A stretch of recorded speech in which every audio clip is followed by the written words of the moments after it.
Très respectueusement, je prie de vous lever pour que nous lisons. Nous allons prendre dans le livre de 1 Corinthiens chapitre 11, à partir du verset 11.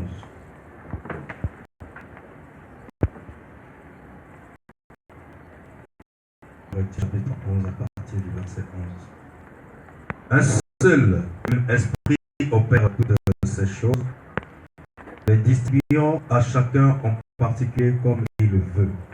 Car comme le corps est un et a plusieurs membres, et comme tous les membres du corps, malgré leur nombre, ne forment qu'un seul corps. Ainsi en est-il de Christ. Avec tes imprimés, il t'a plu, Père Céleste, ce matin, par ta grâce, nous soyons réunis en cet endroit. Oh Dieu, lorsque nous lisons la Bible relatant les faits et les événements qui ont lieu à un certain moment, une certaine époque, nous voyons ceci, cela nous rappelle que toi tu es le même hier, aujourd'hui et pour toujours. Amen. Étant venu ici, Seigneur, parce qu'il y a une promesse. Quand tu envoyas ton Fils unique sur la terre pour enlever le péché de l'humanité, mais il était question aussi de le prendre et de l'amener dans un palais. Mais tu as préparé cet endroit. Et c'est ce qui fait que, Père, à travers la parole, tu es en train de purifier les cœurs pour que, Seigneur, oh Dieu, toi-même, tu puisses établir ton royaume dans ton peuple. C'est la raison pour laquelle nous sommes du haut de la chair. C'est pourquoi, Seigneur, oh Dieu, est-ce que tout homme qui est venu ici vite, il puisse partir rempli. Et que, Seigneur, il puisse comprendre, oh Dieu, la raison de l'existence de l'Église. Seigneur, nous croyons, Père éternel, là où toi tu as assemblé les éléments pour nous les déclarons impuissants au nom de Jésus. Que les malades puissent trouver la guérison, les affligés la consolation, ceux qui ont des questions, la réponse, et des problèmes, les solutions. Parce que nous croyons, Père éternel, de parmi nous. Garde-moi du chien, Seigneur, prends la prééminence. Laisse qu'il en soit ici. Au nom de Jésus-Christ, nous avons prié. Amen. Je reçois.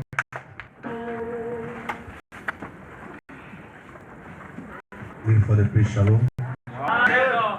Et l'obéisseur. C'est un grand privilège pour moi. Et c'est d'être mon poste de devoir. Et j'espère que j'en ai le même pour chacun de nous. Il n'y a rien de merveilleux que d'être au service du Seigneur.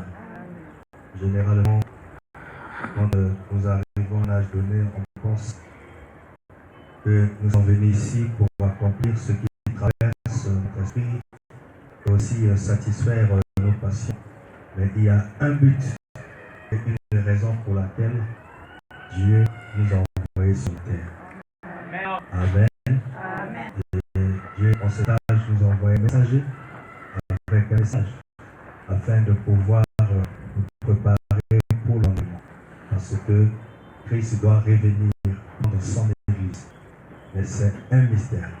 Et c'est ceux-là qui sont concernés et comprendre ce mystère-là. Et c'est pourquoi nous sommes ici pour préparer les cœurs. En réalité, c'est Dieu lui-même prétend avec l'individu. C'est pourquoi soyez révérencieux pendant que nous sommes ici. Parce que l'homme sur la terre doit comprendre ce qui se passe. Et étant fils de Dieu, il doit avoir des renseignements et des informations à propos de ce que Dieu, son Père, est censé accomplir. Et il doit savoir interpréter les phénomènes et les événements. C'est pourquoi lorsqu'il était venu dans sa première fois, Christ était né pas de manière surnaturelle. C'était la conception qui était surnaturelle. Mais la naissance était identique à la naissance de tout homme qui vient sur la terre. vous allez remarquer qu'il n'était pas donné à tout le monde de pouvoir savoir le Messie, la naissance du Messie. Yes, sir. Vous voyez que cela s'est passé d'abord par l'apparition des corps célestes. Yes, sir. Malgré qu'il y a eu apparition des corps célestes, il n'était pas donné non plus à tout le monde d'en connaître l'interprétation. Amen. Mais il y avait une catégorie de gens, ceux-là qu'on appelle des mages, qui en regardant ont compris que lorsque des corps célestes se rassemblent, Amen. alors donc il y a sur la terre l'accomplissement d'un événement grandiose. Amen. Et ils ont vu l'étoile en Orient. Et ils ont marché. Amen.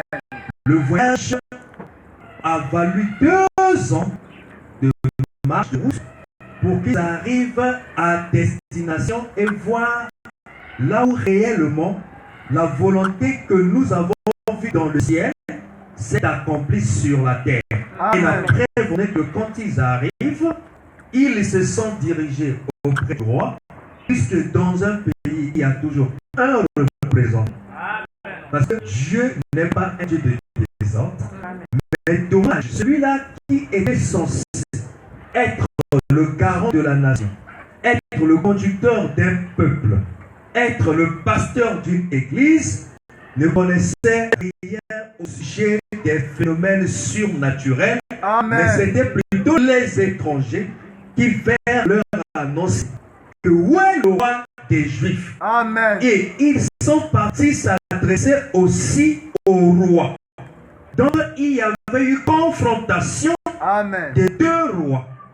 Il y a un roi qui était là, mais qui ne connaissait rien au sujet du surnaturel. Mais c'était des mages qui vinrent lui annoncer qu'il y a un roi qui vient de naître. Donc ce n'est pas un vieux, c'est un jeune. Nous avons vu son étoile en Orient et nous sommes venus pour l'adorer. Amen. Lui-même ne connaissait rien. Ce roi-là ne connaissait rien, Hérode. Mais si les mages avaient su qu'il y avait la naissance du Messie, c'est parce qu'ils étaient enseignés. Amen. Ils étaient enseignés en ce qui concerne les événements surnaturels. Leur enseignant était Daniel, a dit le prophète. Amen. C'est pourquoi l'enseignement, lorsque vous n'êtes pas enseigné, vous êtes toujours là, membre d'une église, vous parlerez peut-être langage religieux, vous vous habillez peut-être dans des religieux, mais cependant, vous n'avancerez pas parce que vous n'êtes pas positionné. Même la foi dépend de la qualité de l'enseignement que vous recevez. Qui peut dire Amen? Lorsque vous n'êtes pas bien enseigné, votre foi n'est pas une foi comme telle. C'est juste une espérance. Lorsque le vent soulèvera, on devra aussi te laisser emporter. C'est parce que ta foi n'était pas une foi fondée, était juste de l'espérance, une pensée. Qui peut dire Amen. Amen. Alors c'est pour cela que nous sommes ici ce matin pour regarder cet enseignement-là, étudier, parce que nous avons abordé un sujet. Le sujet-là, c'est en fait des principes qui est en train, le Saint-Esprit est en train de nous enseigner que sur la terre nous sommes des passagers. Mais cependant, la promesse que Dieu nous a faite, que nous devons aller à l'enlèvement, où il viendra nous chercher, ce n'est pas, il faut savoir dans quel corps vous serez partis. Et ce corps-là, c'est un corps mystique. En réalité, tous ces langages Yes, ne sir. sont que des concepts, ne sont que des termes. Amen. La Bible que vous voyez n'est pas un livre littéraire. Yes, La sir. Bible que vous voyez là, ce n'est pas un livre de morale. Amen. C'est un livre prophétique. Et c'est pourquoi, avec la capacité intellectuelle, vous pouvez fracasser la tête. Pourquoi? Parce que lorsque vous lirez parfois certaines choses qui sont décrites, si vous arrivez à imaginer et à amener cela à la compréhension humaine, vous trouverez qu'il y aura une incohérence. Amen. Mais cependant, c'est exacte vérité. Amen. Mais ça requiert la capacité d'entendre Dieu parler. Qui peut Amen. Amen. Et c'est pourquoi, la semaine passée, par la grâce de Dieu, nous avons abordé le corps que nous sommes censés normalement former, comme la Bible vient de nous le dire, que tous nous formons un seul corps. Il n'y a qu'un seul corps et plusieurs membres. Et c'est ce corps-là qui est réellement le corps de Jésus-Christ. Amen. Jésus-Christ, c'est un mystère. Amen. Jésus-Christ, c'est un mystère. C'est pourquoi même que les gens s'attendent à ce qu'il revienne tel que eux, ils avaient vu en Orient, ils tapent à côté. Parce que le corps d'Orient n'était utilisé que pour les besoins orientaux. Amen. Et lorsqu'il va revenir, il doit changer de forme. Parce qu'on lui a posé la question, mais quel sera le signe de ton avènement? Il dit comme l'éclair par d'Orient jusqu'à Amen. ainsi sera l'avènement du Fils de l'homme. Donc beaucoup, parfois, quand ils croient en Dieu, ils vont à l'église, ils ont écrit un nom, ils ont eu la carte de baptême, ils se consolent. Frère, tu es chrétien? Oui, je suis baptiste. Frère, tu es chrétien? Oui, je suis méthodiste. Tu es chrétien? Oui, je suis catholique. Tu es chrétien? Oui, je suis... tout ça là, ce sont des dénominations. Amen. Parce que l'église ne sauve pas. Non, je suis des tabernacles. Ça ne sauve pas. Amen. Le nom d'église là ne sauve pas. Tabernacle, méthodiste, saltiste, ça ne sauve pas. Ce qui sauve, c'est la parole de Dieu. Dites amen. Et cette parole, il faut faire très attention. Parce qu'avec la parole, on a tué Jésus. Pourquoi? Parce que Jésus vient pour se dire que je suis le Fils de Dieu. Celui qui croit à ma parole ne verra pas d'abord. Les gens disent, il commence. Les prophètes sont morts. Abraham est mort. Yes, Que sir. peux-tu être? Et tu dis si quelqu'un garde la parole ne veut pas la mort. Toi, tu veux dire, oh, les gens sont morts, tu veux parler. Ils étaient des religieux, mais charnels. Amen. Ils ne comprenaient pas le langage.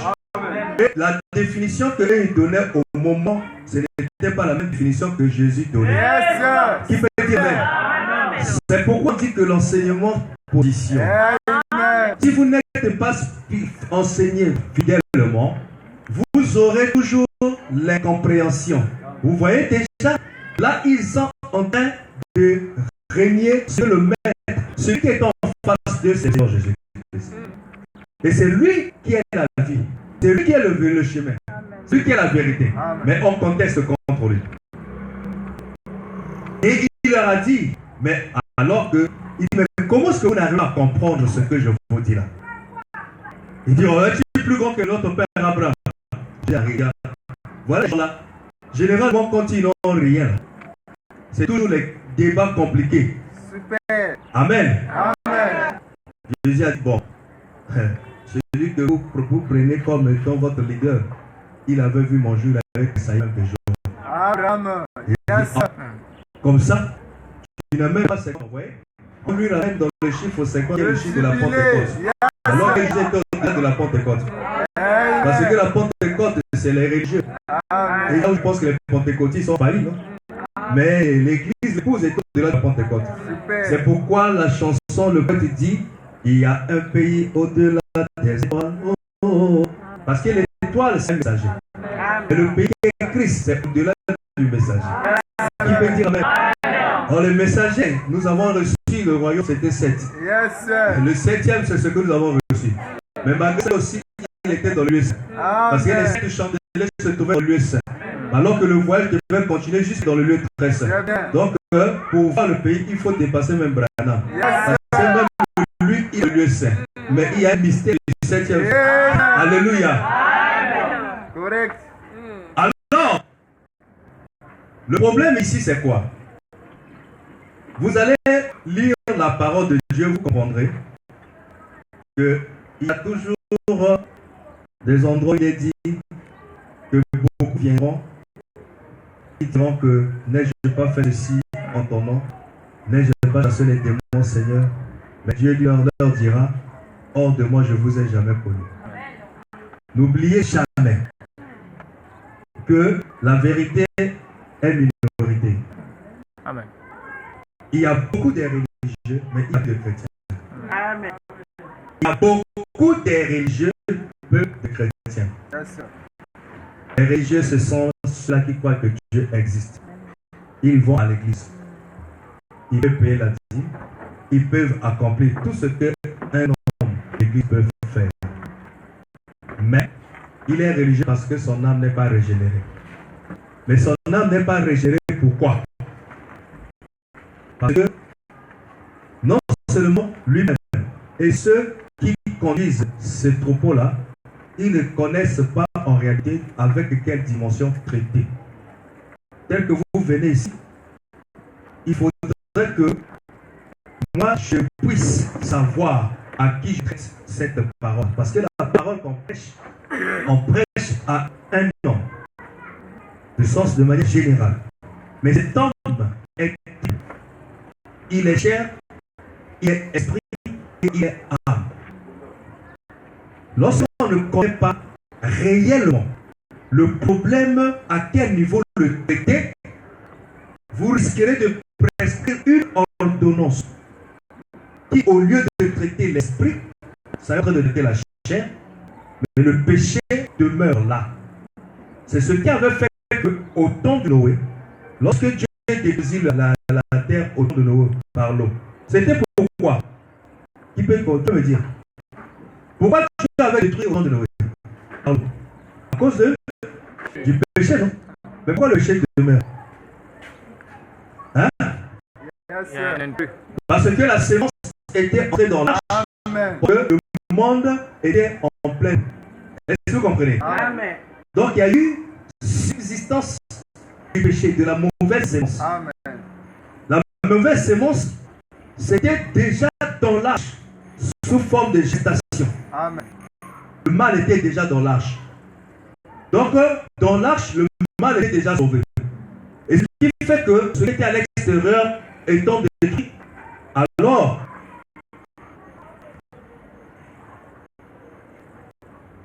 ce qui est dans l'arche, le mal qui était là, lorsque le déluge est pris fin, voilà que le mal apparaît. Vous comprenez? Amen. Ça veut dire quoi? Ça veut dire parfois quand vous venez à l'église, la dimension où la parole vient, ça n'atteint pas réellement le but. Parfois nous les pasteurs, nous avons confondu. Nous les pasteurs, nous n'avons pas su réellement avec quel homme traiter. Excusez-moi. L'homme est traité. Il est chair, c'est ça? Il est esprit. Il est. Ça, il faut déjà le savoir. Tel que vous êtes là, c'est ça l'entité humanoïde. Le corps a sa raison d'être.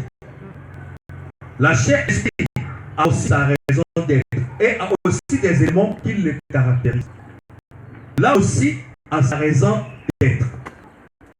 Lorsque nous voulons, étant un pays composé de plusieurs États, alors, j'ai bien dit homme. Si on veut réellement donner la force physique, alors on utilisera la chair qui est le corps. Il fallait jeter la nourriture, tu manges. À ce niveau-là, la parole de Dieu ne le concerne pas. Lui, la parole de Dieu ne lui concerne pas parce que Dieu est esprit.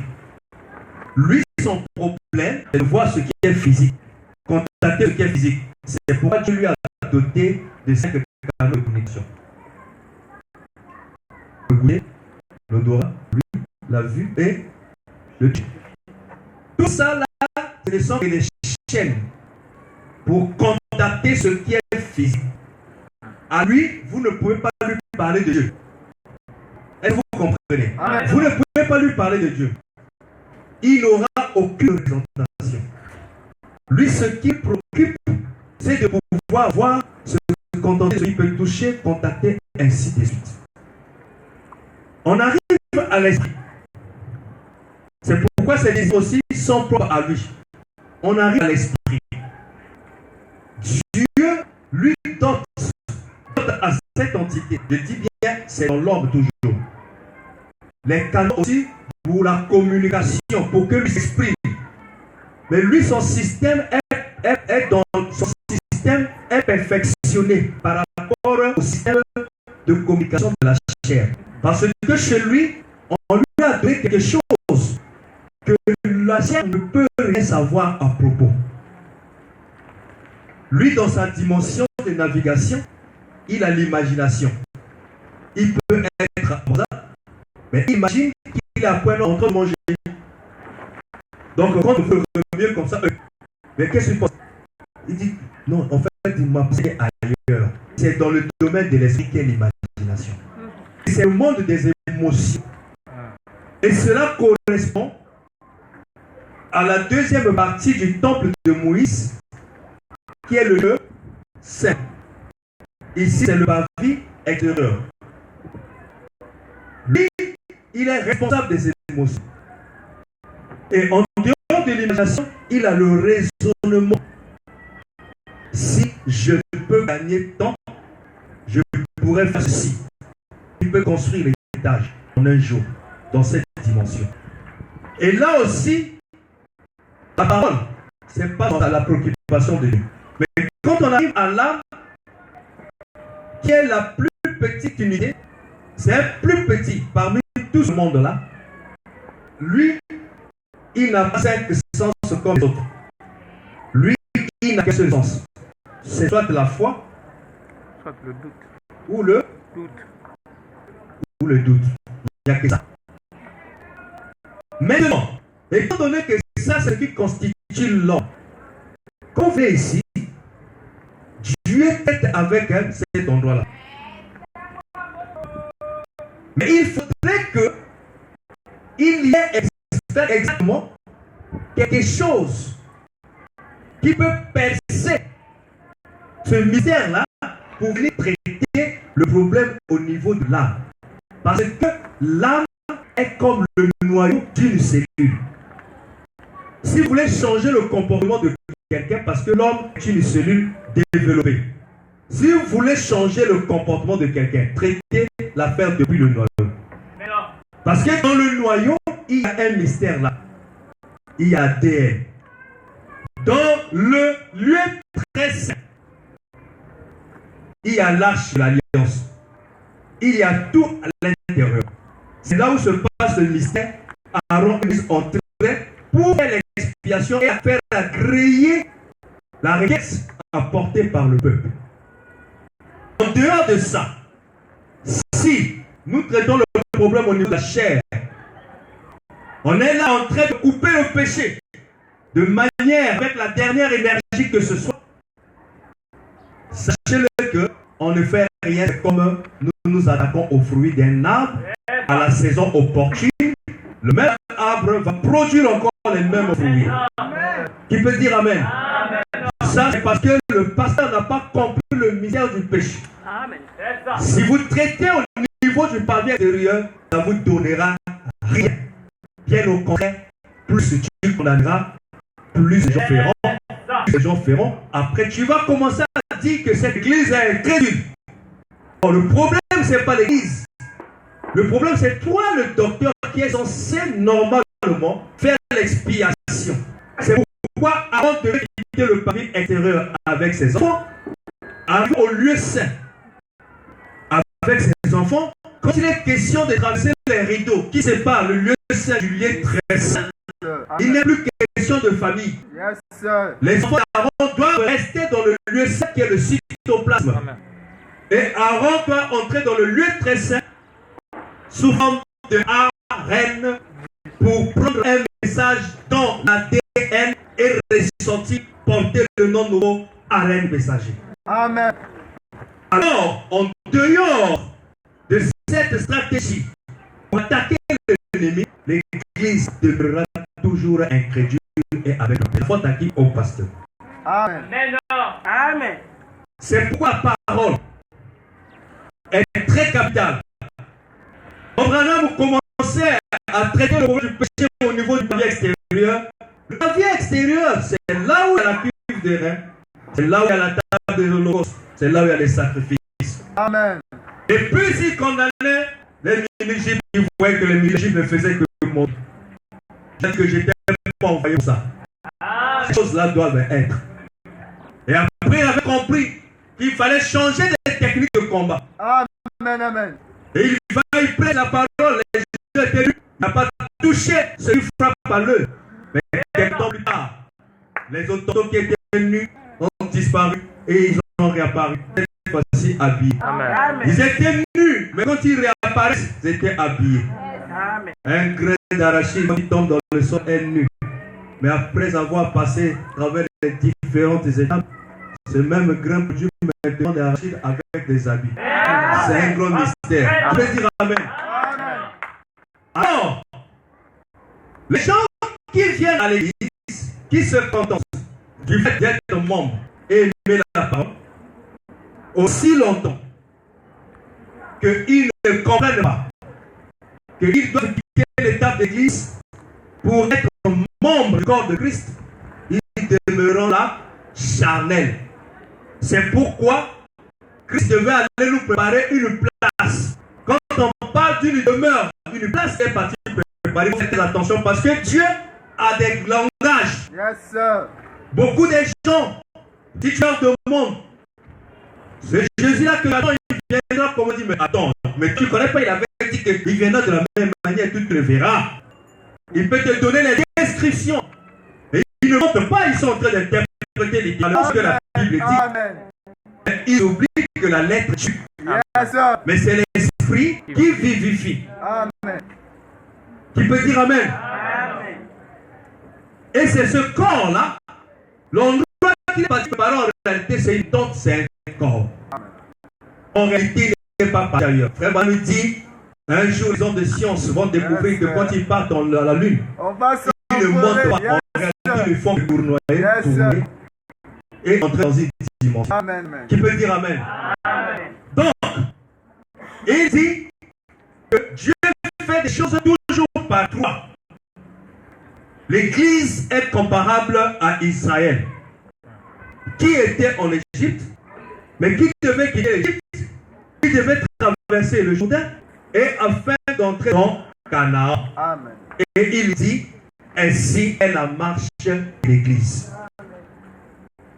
Et vous êtes censé savoir, parfois vous venez, vous ne connaissez pas, qu'est-ce que par après on est obligé de faire. Tu as plus le baptême, tu fais les offrandes, tu es conducteur de l'église, tu chantes, tu brises, et tu joues au piano, tu joues dans n'importe quel instrument. Parfois ces choses-là nous retiennent toujours membres locaux, sont pourtant avancés. Amen. Et après on se dit, oh, qu'est-ce que je peux encore faire? On pense que la chose s'est arrêtée. Parce que tu es déjà frère, tu es déjà sœur. Mais il y a un mystère. Après que tu as reçu le baptême, mais il y a le renouvellement de notre entendement. Amen. Le subconscient, le mystère de l'âme. Amen. Amen. Amen. Et nous avons un travail à faire. Oui, moi je ne vois plus. Oui, c'est bien. Je dois aussi, je ne veux pas, mais il va tout faire. Amen. Non, mais moi je vois le plus. Oui, je n'en plus aussi. On lui a demandé de vivre les 10 commandements. Il a dit, Seigneur, depuis mon enfance. La Bible dit, Jésus l'ayant regardé et Il est mort. mais après Jésus a dit, il lui reste une. La chose qui lui restait, c'était la chose la plus simple qu'elle Yes, soit. sir. Mais il n'a pas pu vivre cela. Amen. Généralement, c'est les choses les plus simples qu'on vous demande. Le libre arbitre, il faut le briser. Donc, sacrifie ton propre fils unique. Alléluia. Amen. C'est là où on n'arrive plus à le sacrifier. Qui peut dire Amen? On n'arrive pas à le sacrifier. C'est là où nous perdons tout.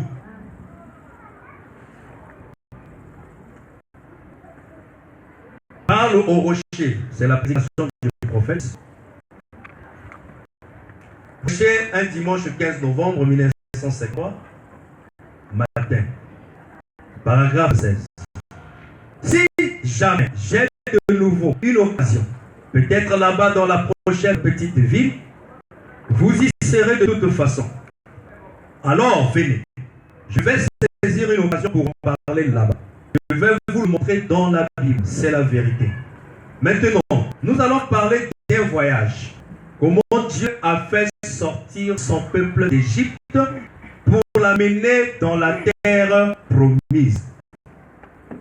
Comment Dieu a fait sortir son peuple de l'Égypte pour l'amener à la terre promise. Généralement, nous suivons les films, généralement, nous lisons la Bible, mais on ne remarque pas réellement ce qu'ils ont eu à faire, les différentes étapes à traverser et comment est-ce que Dieu a procédé pour faire. Et nous, on reste simplement dans l'histoire alors que Dieu est au temps présent. Et il dit, c'est un type parfait de l'abandon du péché pour entrer dans le pays spirituel. Eh bien, ce voyage a 3 étapes. Premièrement, Israël en Égypte. Vous me suivez? Amen. Le voyage du peuple d'Israël pour quitter l'Égypte jusqu'à la terre promise. Vraiment dit, il y a eu 3 étapes. Premièrement, Israël était en Égypte. Israël en voyage. Israël en Palestine. Je ne sais pas si vous comprenez. Amen. Il parle de 3 étapes. À travers lesquelles Israël est passé. Première étape, c'est quoi? Israël En Égypte. en Égypte.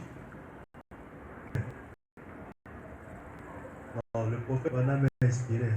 Vous allez voir. Deuxièmement, en plein voyage. Est-ce qu'Israël est resté sur l'Égypte? Israël devait marcher, non? Mais alors que j'avais déjà fait la promesse que je vous donnerai le coucou, le lait et le miel. Mais pour posséder encore le pays que Dieu avait donné, il faut travailler. Donc à nouveau, travail égal à... Bon, Israël en voyage.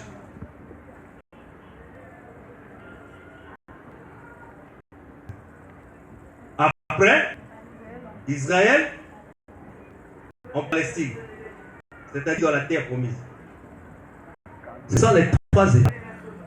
On peut dire amen. Ce qui est un type parfait de la justification par la foi, la sortie, bien sûr. Donc, la justification. Et il dit, ensuite la sanctification, quand il est passé par le sang, le baptême du Saint-Esprit, c'est parfait. Donc, Israël en Égypte, c'est la justification parce qu'ils ont reçu un prophète en Égypte. Mais ensuite, ils devaient quitter l'Égypte, c'était la sanctification. Vous connaissez? La justification. Le prophète nous explique que signifie justifier. Il explique que cela, il dit, c'est comme un verre, une bouteille qui est sale, on la prend, mais elle est encore sale dans le but qu'on va l'utiliser, mais on met de côté. Il dit, c'est ça, le fait de prendre la bouteille de la saleté de la poubelle, c'est déjà la justification. La sanctification, c'est lorsque tu prends la bouteille sale là, tu la nettoies. Vous voyez? Amen. Et le baptême du Saint-Esprit, c'est lorsque vous utilisez maintenant le verre. C'est pourquoi il dit, sanctification veut dire nettoyer, mise à part pour le service. Ça veut dire déjà, c'est un instrument qui sera plus tard utilisé. Parce qu'il devient propre. Et il met cela en rapport avec un chrétien. Tu es dans la poubelle et ton bouteille est ça. Tu es fils de Dieu, malgré que tu as souillure, malgré que tu vis dans le péché. Mais la justification, c'est Dieu qui va te prendre. C'est là où tu viens à l'église. Parce que quelqu'un t'a parlé de Dieu, mais tu es encore sale. Ne sois pas complexé. N'abandonne rien. Continue à venir. Parce que tu as 3 étapes à travers lesquelles tu dois passer. Tu peux dire Amen. Amen. Alors un temps viendra puisque déjà tu es considéré comme quelque chose d'important devant Dieu, malgré tes erreurs et tes défauts, la parole viendra maintenant pour te laver. Chaque fois quand tu viens, Dieu inspire le serviteur de Dieu pour toucher des points qui te concernent. Et ça commence à te faire mal. Si tu fais attention, parfois tu dis que vous n'avez pas pasteur ou parce que tout ce qu'il a dit, ça me concerne. C'est que tu es en train de traverser la deuxième étape, qui est la sanctification. Qui peut dire amen. C'est pourquoi, si tu es chrétien et que ces étapes-là, tu ne l'as jamais vécues, dis-moi que vous allez prématurer. Tu n'es pas passé par le processus normal du développement. Et à ce moment-là, quand Dieu te donne la révélation, tu dois dire merci Seigneur. C'est que moi, je suis passé par une mauvaise expérience. C'est que je dois refaire encore la marche. Parce que la sanctification, ce n'est pas chose facile. On te demande de laisser ce que toi tu es. Avec cru en Dieu. Dieu savait quand même être son serviteur. Mais il vient, il dit, Abraham, prends ton fils. Et il précise, l'unique que tu aimes. Abraham peut en avoir plusieurs. Mais aimé, il n'avait que un. Dieu ne lui a pas dit, peut-être là, comme l'unique que tu aimes, ton fils, va le sacrifier. Donc là, Abraham devait passer par l'étape de la sanctification. Là où il devait normalement se détacher, sacrifier des choses que lui aimait le plus. Ce n'est pas chose facile. Généralement, si quelqu'un vient, il se met en travers de vos intérêts, le plus souvent cet homme est considéré comme votre ennemi. Il ne m'aime pas. Il s'oppose à mes intérêts et à mes avantages et à mes succès. Il faut faire attention. Côté Dieu, c'est même la preuve que Dieu t'aime, c'est qu'il vient te châtier. Qui peut dire amen? Puisque Dieu a un projet pour toi. Vous voyez, comme il a un projet pour toi, toi tu ne fais que t'abandonner. Parce que Dieu, dans sa manière de faire, si vous voulez comprendre la marche de l'église, il faut regarder le monde d'Israël. Les trois étapes à travers lesquelles Israël est passé, c'est comparable à l'église de Jésus-Christ. Elle doit passer par trois étapes. La justification, la sanctification et le baptême du Saint-Esprit. Qui peut dire amen? Et l'église est censée le savoir. Sinon, vous penserez que vous êtes déjà arrivé, mais cependant, tu es en train de traîner en Égypte. Mais oui, c'est ça que nous voyons par-ci par-là. Les gens qui passent tout le temps à l'église, quand on se met à chanter, oulala, parfois ils font partie des groupes des intercesseurs. Nous avons créé des choses comme ça dans nos églises. On n'est pas contre. Mais il faut bien regarder qui intercède pour les autres là. Il est comme lui-même. Il est comme lui-même. Parce qu'il n'y a qu'un intercesseur entre Dieu et les hommes, c'est Jésus-Christ homme. Et en dehors de ça, il y a le pasteur. Il dit Abraham est devenu l'intercesseur pour l'autre. Frère Bala dit, étant votre pasteur, je suis votre intercesseur. Amen. Et nous avons donné des fonctions à l'église, c'est-à-dire aux frères, aux sœurs, qui ne connaissent ni l'homme, ni Dieu, ni sa parole. Parce qu'on dit qu'il a don, un don. Quel don? Il peut dire amen. Amen. Oui, le don doit s'exprimer. Mais faites attention, il y a certaines fonctions, le pasteur a l'autorité suprême. C'était que je prêche là, quelqu'un là-bas commence à parler, Frère Bonhomme me dit on doit lui imposer les mains. Yes, parce que l'esprit des prophètes est soumis aux prophètes. Amen. Qui peut dire amen? Amen. Qui peut dire amen? Amen. Et Abraham devait prendre son fils et le sacrifier. Parce que Dieu lui avait demandé de le faire. C'est ça en fait. Quand l'homme vient, il ne veut plus avancer. Il se contente du fait qu'il est déjà frère, membre de la pris le baptême. C'est là où le diable vient aussi dans l'église. Parce que le diable est adoré dans l'église au nom de Dieu. Amen, amen. On vous parle Jésus, Jésus, mais c'est le diable. Amen. Oh, mais les 7 fils de Séba ont voulu chasser le démon. Hein? Dans Acte. Acte 19. Vous allez Acte 19, vous allez voir. Les 7 fils de Séba. Amen. C'était les enfants d'un pasteur sacrificateur. Oui. C'est ça.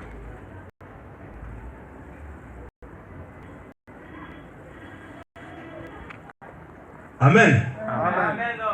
La Bible dit, Acte 19 et 13, quelques exorcistes juifs en bilan envoyèrent d'invoquer sur eux qui avaient des esprits malins le nom du Seigneur Jésus en disant, je vous conjure par Jésus que Paul prêche. Ceux qui le faisaient cela étaient 7 fils de Séba, juifs, l'un des principaux sacrificateurs. L'esprit malin leur répondit, je connais Jésus et je sais qui est Paul. Mais vous, qui êtes-vous? Ils sont partis chasser les démons. On dit Jésus que Paul prêche, le démon sort. Le démon a dit, moi je connais Paul, je connais Jésus. Donc le nom ne suffit pas. Qui peut dire amen? Amen. Comme je disais, vous pouvez bien chanter, vous pouvez faire partie du groupe des intercesseurs. Mais cependant, ne sont nulle part. C'est pourquoi l'Église continue avec Frère Branham. C'est lui là, c'est la bouche appropriée. Il peut dire amen. Amen. Excusez-moi. Pour ne pas faire fuir l'idée. Parce que l'Église doit être enseignée, n'est-ce pas? Amen.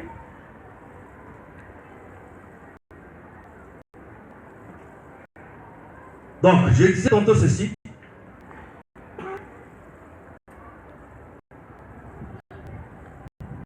Et comme il dit, voyez, eh bien, ce voyage à 3 étapes. Premièrement, Israël en Égypte, c'est-à-dire qui vient ici à l'église. Deuxièmement, Israël en voyage. Voyager, c'est quitter un point vers un autre. Mais nous voyageons comment quand nous venons ici. Mais c'est lorsque nous commencerons à laisser au fur et à mesure les endroits que nous fréquentions qui étaient en contradiction avec les principes actuels. Amen. Amen.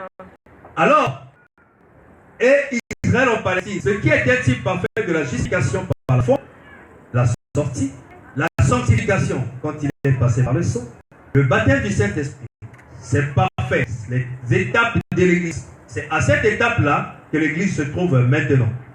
Maintenant, il y a une chose que je verrai que vous remarquez.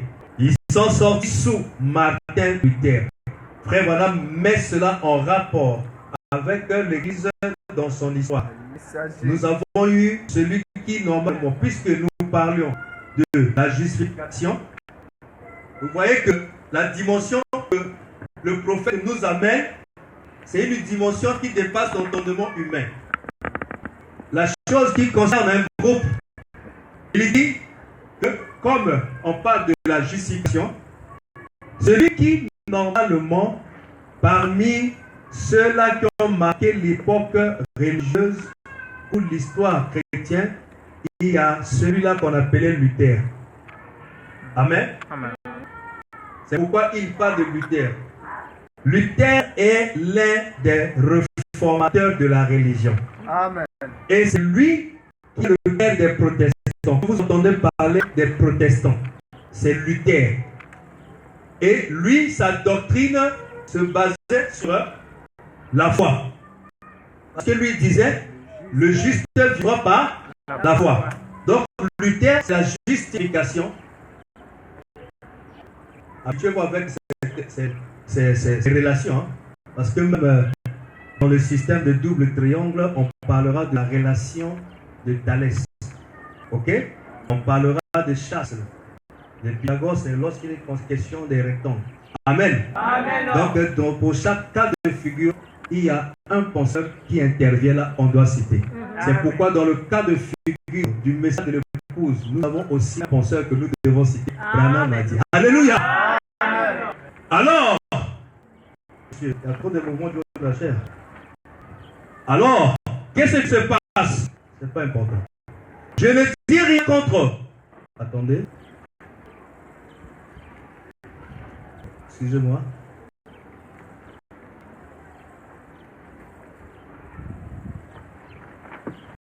Donc, il parle de Luther. J'aimerais que vous connaissiez ce que normalement a été pour votre histoire de la Bible, de la parole. Maintenant, il y a une chose que j'aimerais que vous remarquiez.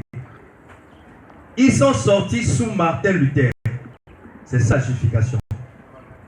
Et il dit, ils ont été sanctifiés sous John Wesley. Donc, la justification va de pair avec Luther. Vous savez qu'est-ce que Luther avait fait? Il était un prêteur catholique. Du temps où catholique battait son plein. Parce qu'il y eut un temps où l'État et la religion étaient ensemble. Et jusqu'aujourd'hui, vous voyez que l'histoire se répète. Ce que le catholique dit, c'est ce que l'État dit.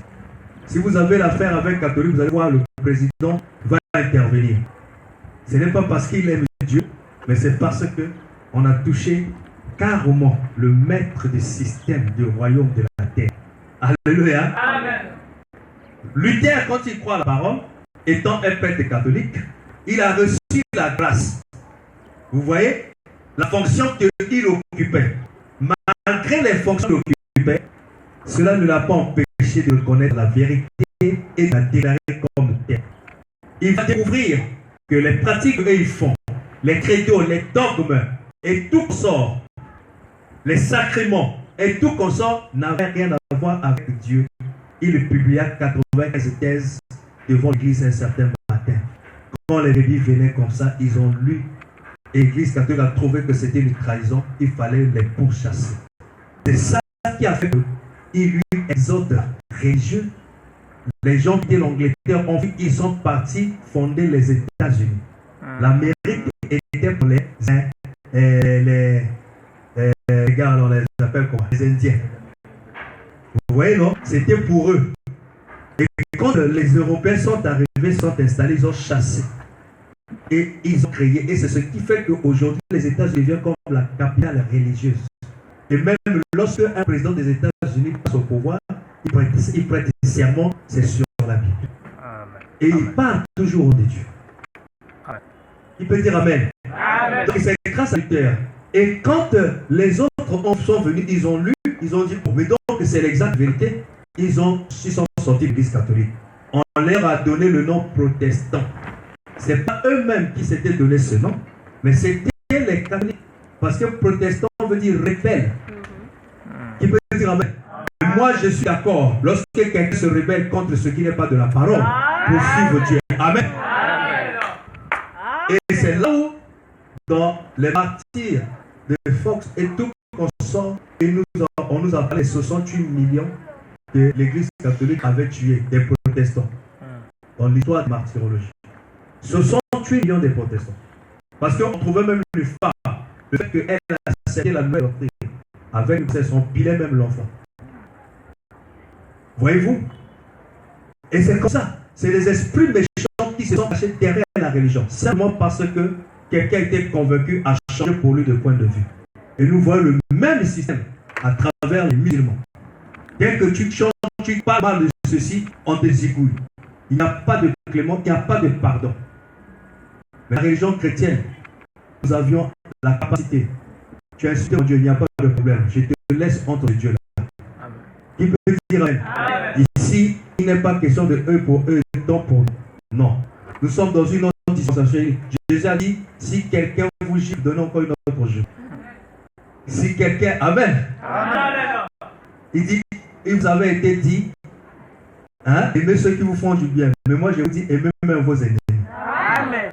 Alors, la sanctification, c'est avec John Wesley. Lui, c'est... Parce que lui, c'est vrai que, vous voyez que ici, c'est la foi avec œuvre. Donc, il n'est pas question de dire je suis frère, je suis sœur, mais il est question qu'on puisse voir les fruits. Amen. On peut dire Amen. Qu'est-ce qui prouve que tu es frère? Qu'est-ce qui prouve que tu es sœur? Moi, j'appartiens dans l'église. Oui, ça n'a rien à voir. Il a une foi, la foi sont les œuvres et morte. Donc, Wesley est venu avec encore un niveau élevé de la chose. Vous y êtes? Amen. Amen. Ils ont été sanctifiés sous John Wesley, remplis du Saint-Esprit sur la Pentecôte. Donc, la troisième œuvre ici, c'était la Pentecôte.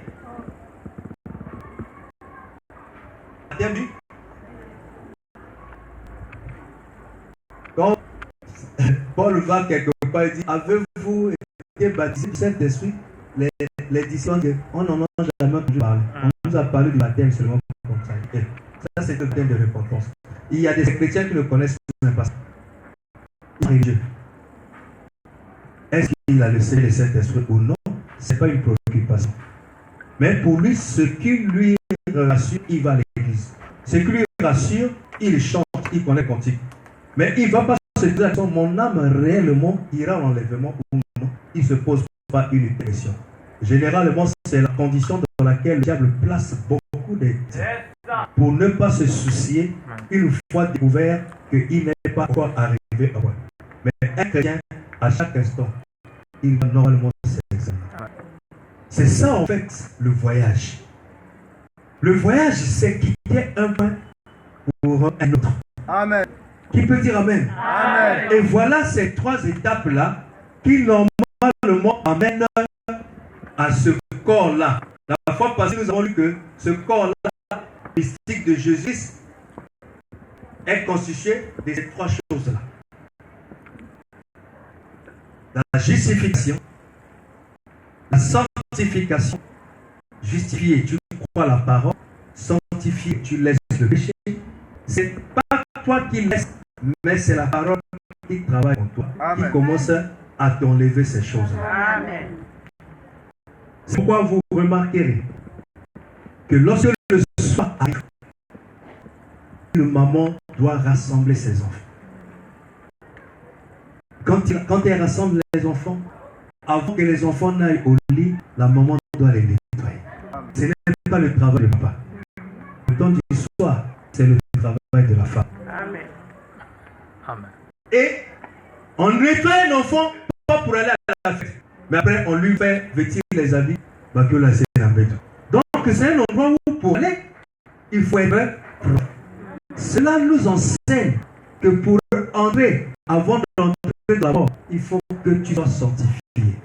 Nous devons réellement regarder si Dieu me prend aujourd'hui, est-ce que je suis prêt? Amen. C'est ça en fait qui préoccupera l'âme d'un chrétien, d'un sauvé. Amen.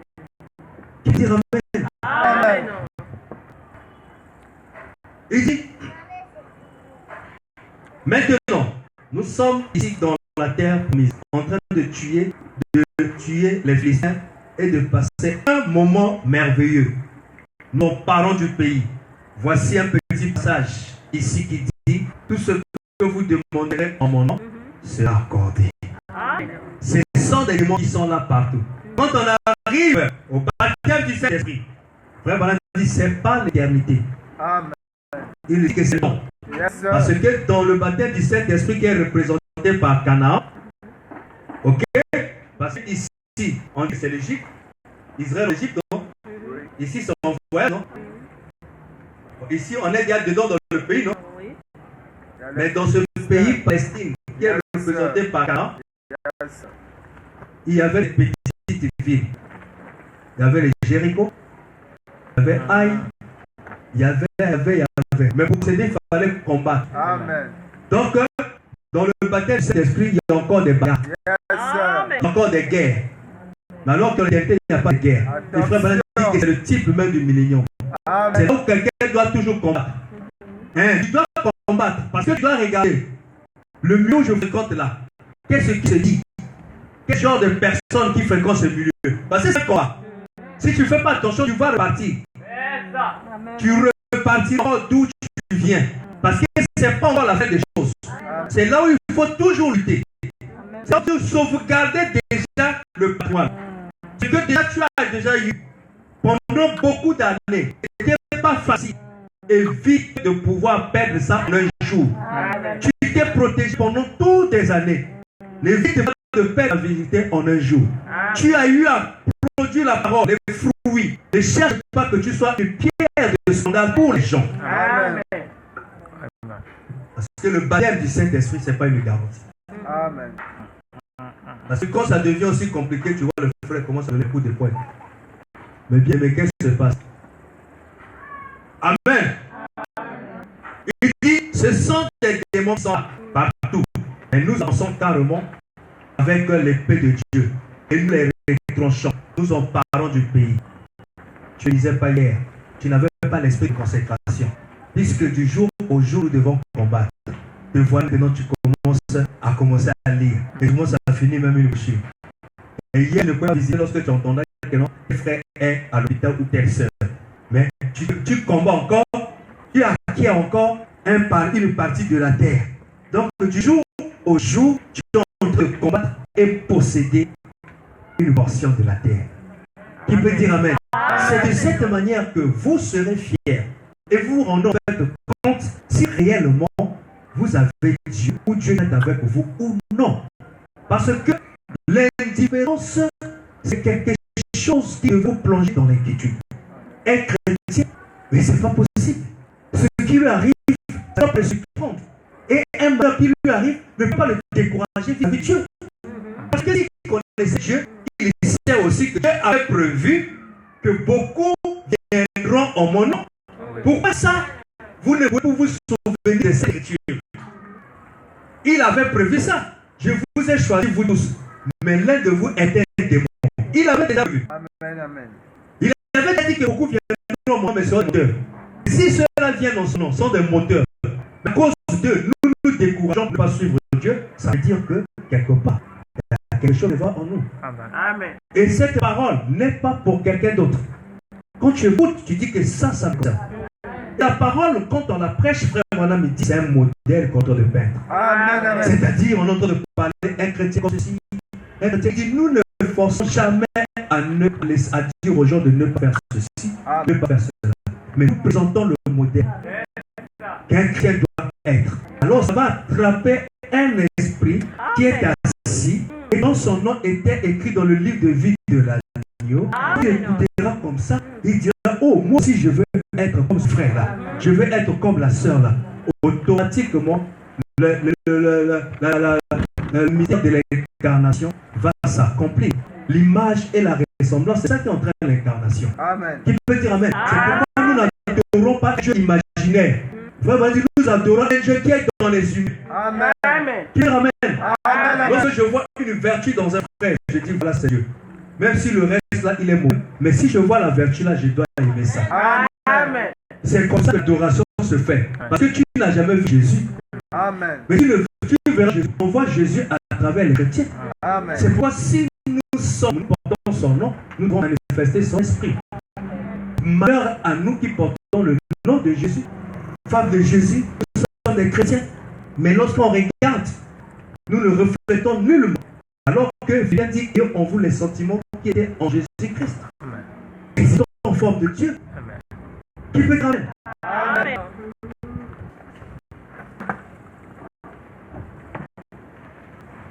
Il dit, il nous appartient. Dieu nous l'a donné le pays. Il a dit, voici, voilà le pays. Je vous le donne. Allez-y, possédez-le. Ainsi, nous qui avons fait notre voyage, maintenant nous sommes arrivés. Josué, soyons créés. Paragraphe 5. Maintenant, quand nous parlons de Josué, soyons guerriers, ce soir, les enfants d'Israël venaient de quitter l'Égypte. Et ils étaient là, à la dernière étape de leur voyage. C'est un voyage à 3 étapes. Premièrement, c'est quand ils ont occupé leur position en Égypte. Amen. Amen. Amen. Deuxièmement, dans le désert. Vous voyez, le désert, c'est prévu. Hein? Amen. Hein? Troisièmement, Palestine, terre promise. Donc, vous voyez d'abord, premièrement, c'est en Égypte.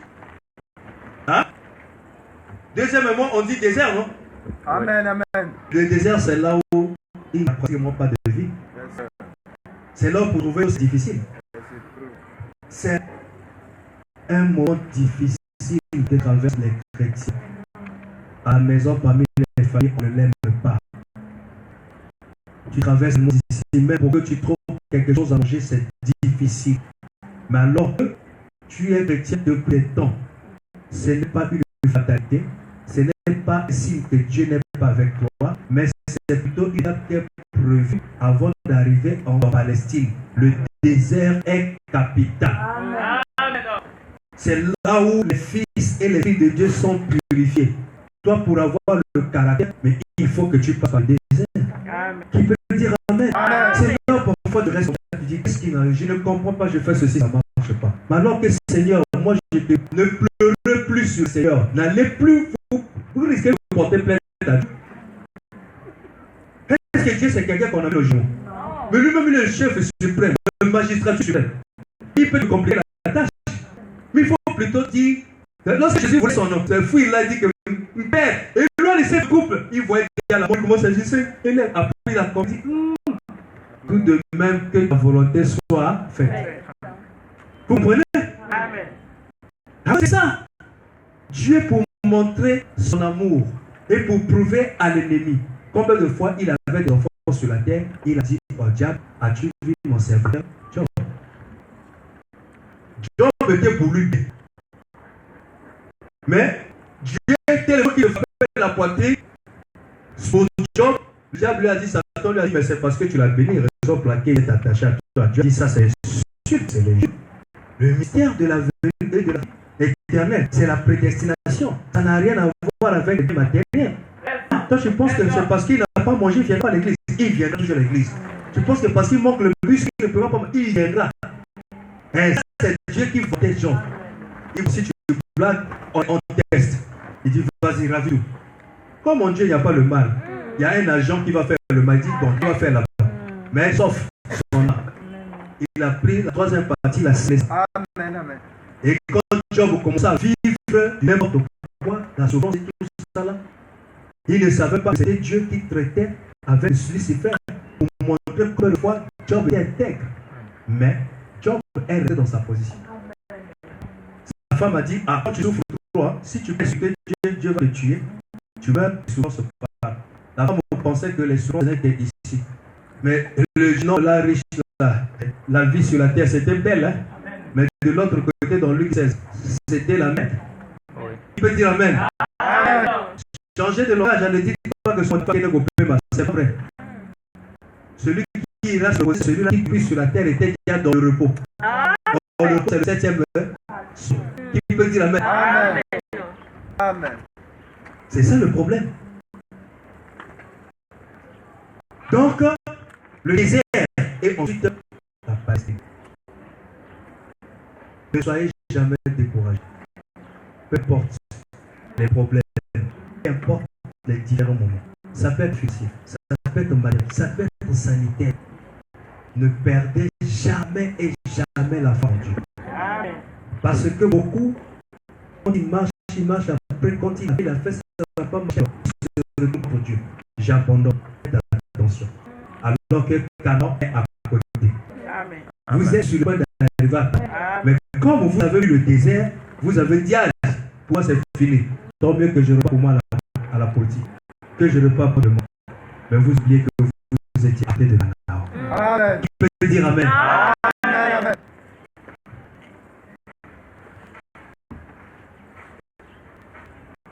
Or, beaucoup de gens que l'on considère comme des typologues, comme moi-même, on dit que l'étape du voyage après le désert représentait l'entrée dans la gloire. Et bien ce soir, il se peut qu'il y ait quelqu'un ici qui l'enseigne ainsi. Cela ne changerait rien pour mon soeur. Ce que c'est, je peux être en erreur dans mes enseignements là-dessus. Cependant, je ne pourrai jamais identifier la terre promise au fait d'être au ciel, car ils avaient des guerres dans la terre promise. Amen. Je suis un millénariste. Il y aura un millénaire, une période de 1000 ans sur la terre pendant laquelle l'humanité reviendra droit à Dieu, tout autant qu'elle est sortie de Dieu. Et je crois que la terre promise représentait le million. Une période de 1000 ans pendant le millénium. Amen. Amen. Super. Amen. Amen. Et bien, vous voyez quel beau type est-ce? Il y a eu un type, l'Égypte, le fait d'être établi en Égypte. Beaucoup de gens étaient restés en Égypte. Or, à ce que nous sachions, le corps de Joseph a été emporté. Mais en Égypte, il devait y avoir une résurrection en Égypte. À ce que nous sachions, ils ont été enterrés. Beaucoup de croyants ont été enterrés en Égypte. Et dans la deuxième étape, vous voyez dans le désert, beaucoup moururent. Beaucoup d'hommes justes. Miriam, Aaron et beaucoup d'entre eux moururent dans cet intervalle. Est-ce que vous savez? Amen. Ils sont morts où? Dans le désert. On peut continuer, on peut commencer la marche. On sort de l'Égypte, tout le monde est arrivé dans le désert. C'est là où beaucoup manifestent cette peur. Amen. Bien aimé, on te voit. Oui, je suis toujours là. On ne te voit plus. Si vous regardez, il a été mordu par les saints. Il y a eu quelque chose qui a fait à ce qu'il puisse se détacher de la marche. Même Myriam était morte là. Et beaucoup d'entre eux moururent dans cet intervalle à cause du voyage. Il y aura aussi une résurrection là. Il y aura aussi une résurrection là dans la terre promise. Mais ces trois étapes représentent l'âge de Luther, la législation à la foi. Luther faisant sortir les gens de l'Égypte, les séparant des pots d'ail et de la viande du monde. Deuxièmement, John Wesley par la sanctification. Et troisièmement, le baptême du Saint-Esprit. Là, ils sont libres. Amen. Amen. Donc, mon frère, l'Église ne sauve pas. Faites tout pour être membre de ce corps. Quand vous faites partie de ce corps, lorsqu'on va lire le voile intérieur, là où Abraham décrit les trois étapes qui constituent le temps de Moïse. Et vous allez voir réellement là où chacun se trouve. Généralement, beaucoup vivent le temps, il reste par vie extérieure. Amen. Amen. Il reste par vie extérieure. Or, le papier extérieur du temps de Moïse, c'était la cour. Lorsqu'il faisait chaud, ces gens se plaignaient. Ah, il fait chaud, hein? Et lorsqu'il a plu, ah, on se mouille, hein? C'est le type des chrétiens qui mettent des pieds à l'église, et cependant, il est pourri hors de l'église. Lorsqu'il y a un problème qui surgit, c'est lui qui est encore promoteur et en Botonga. C'est lui qui est promoteur et en Finga. Même dans la maison, on ne peut même pas se rendre compte que notre telle sœur est chrétienne ou tel frère est chrétien. Et il y a toujours l'héritier. C'est ça le parti extérieur. Donc, les gens n'auront pas le goût de pouvoir suivre Christ à travers de telles personnes. Et quand les problèmes surgissent, la voilà dans la tradition. Le voilà dans la tradition. Mais bien aimé, pourquoi est-ce que toi tu penses que le souci pour pleurer quelqu'un, il faut qu'on puisse t'enlever ceci, on puisse te mettre ceci? Nous devons normalement prôner pour notre cité, notre royaume. Moi, quelquefois, j'aime les gens de CFM. Ils sont sincères. Hein? Parce qu'ils disent que les morts enterrent les morts. Lorsqu'il y a un problème de ceci, tu les vois là. Hein? Ils sont pour eux. Même si peut-être ils sont extrémistes, mais ils sont sincères avec leur foi. Mais chez nous, on dit oui, mais après, de l'autre côté, on fait autre chose. Et finalement, tu deviens triste. Amen. Un pied dans le monde, un pied dans la parole. Le chrétien, quand il met un pied directement dans Palestine, il ne peut pas Pharaon. Pharaon est resté en Égypte, mais nous prétendons être chrétiens dans la terre promise. Mais chaque fois, nous voyons le diable. Chaque fois, le diable. Même à travers les choses normales. Il suffit simplement que le chat passe par-dessus la voiture, c'est le diable. Il suffit que le mouche entre dans la maison, c'est le diable. Pourquoi est-ce que toi, tu fais que voir le diable? Ah, il faut se poser la question, est-ce que tu n'es dans son royaume? Parce que celui-là qui ne voit pas le risque, oh, ça c'est un être, ça c'est un insecte, et ça c'est ceci. Il aura une interprétation d'ordinaire. Mais toi, tu as toujours une particularité. Aujourd'hui, même beaucoup de gens qui font des rêves, les familles sont séparées à cause des rêves. Seulement un jour, tu seras surpris, les voisins vont te dire que